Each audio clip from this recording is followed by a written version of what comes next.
make sure you watch this video where I'm going to walk you through tips and strategies on how to sell anything to anyone. Are you out there trying to sell something that seems like a bit of a challenge? So stick around. This first step you'll want to take when it comes to selling anything to anybody is really all about putting yourself in the other person's shoes.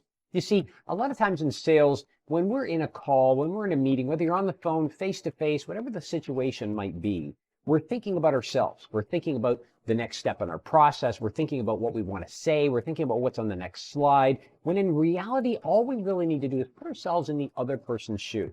That's something we want to do before we connect with them and when we're in the moment with them, because that often allows us to understand how to best position our statements, what kinds of questions to ask. Let me give you a quick example.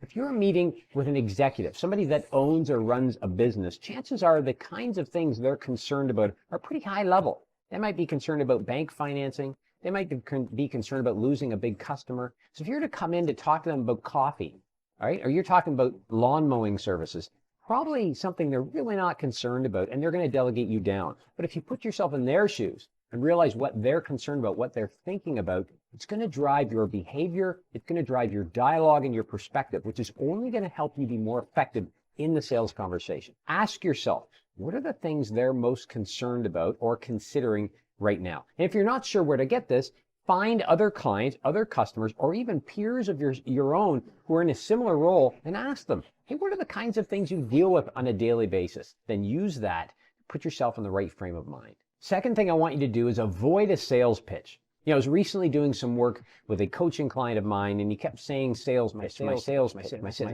Don't say sales pitch. I mean, I don't want you to think about a sales pitch. I want you to think about building trust, right? I don't care what you sell. I don't care how you sell it. There's still got to be some level of trust and rapport in order to make the sale. Even if it's a cold call, you're trying to build some trust right out of the gate. Don't think so much about a pitch or being prepared for a pitch. Studies have proven people enjoy talking about themselves. So you ask some questions at the very beginning, they're going to get talking about themselves. And at the end of the conversation, they're going to say, well, this was a great discussion. Meanwhile, you simply ask them 2 or 3 or 4 solid, maybe even provocative questions that gets them to open up and share. It will build trust faster than you think. The third thing I want you to do is in these early conversations or the early part of your conversations, ask open-ended questions. Ask questions that convince the other person, your buyer, your prospect, to open up about whatever it is you're discussing. So let's say I was trying to sell you financial services. I'm not going to say, what do you think of our product? Because it kind of forces a I like it or I don't response. What I might say is, what are the kinds of financial investments that you're really focused on today to support your client? If I'm selling insurance, I might say, what is the kind of insurance you found most helpful over the years? Or tell me about the last time you actually had to access your insurance coverage. What was that experience like? Very open, broad questions that are designed to get the other person talking and sharing, and also giving me some insights into some things that have worked well for them, maybe some things that haven't worked so well, right? Because then I can use that in my further dialogue. So make sure you ask open-ended questions. Fourth thing I want you to consider here is appealing to the emotions of the other person. What I'm not suggesting is if they start to cry, you start to cry. That's empathy. It's not what I'm talking about. But what I'm saying here is that in everything you sell, again, whether it's a widget, whether it's insurance coverage, you've got to find the emotional connection. So if I'm selling a widget, okay, let's say a metal bracket to somebody, you might think, well, there's no emotional connection there at all. Well, there is.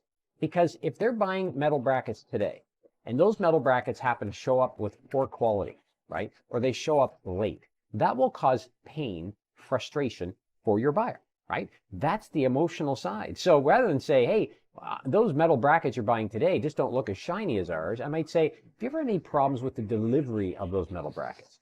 You ever had any problems with the quality of your current supplier, right? When I'm trying to just pull out some more emotions that they can speak of, oh my gosh, that delivery, it was late that one time, that was so frustrating, I spent the weekend on the phone, oh my goodness, that must have really ruined your weekend, right? So I'm trying to tap into the emotional side of the sale, because that's, again, going to support the trust that we're trying to build here, and it's going to broaden the sale.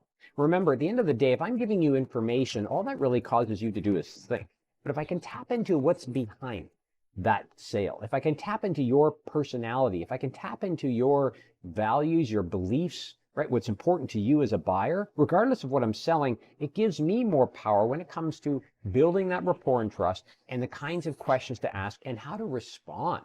I want you to think like a chameleon. Okay, so if you're dealing with a buyer, a prospect, you're going to want to mimic their style and approach. If the buyer seems to be very thoughtful, so when you're sharing stuff with them, maybe they're pausing for extended periods of time, maybe they're looking around or doing something like this, and you can tell they're thinking, then you don't want to be somebody that rushes through what you're sharing. You want to be thoughtful yourself.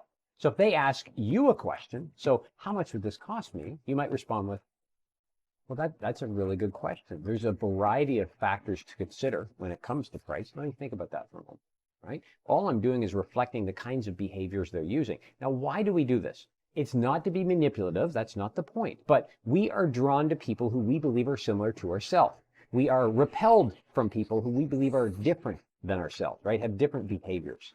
So if I'm a fast talker, which is me a little bit, right? It's a weakness I have. I need to slow myself down unless I'm with a buyer who's also a fast talker. In which case, it's okay to go to faster pace, right? So we want to make sure we mimic the behavior of the other individual, be that chameleon, because it's just going to further our case, help us to build that trusted relationship so that we can position the sale.